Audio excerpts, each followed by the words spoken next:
नाम इलाम है। मैं आज आपको सैमसंग का 10.5 kg का वॉशिंग मशीन के बारे में बताना चाहता हूँ, जिसमें कैसा कि इजी टू यूज़ है। फर्स्ट तो ये सेमी ऑटोमेटिक सैमसंग का 10.5 kg है।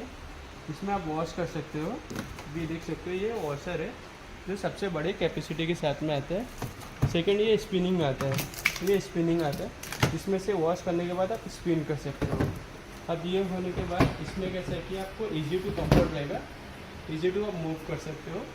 प्लस 5 स्टार के वॉश 5 स्टार के साथ में आता है, और व्हील्स के आपको रिमूवल व्हील्स मिलता है। और ये हमारे स्नानजलि के स्टोर में अवेलेबल है नियर बाई।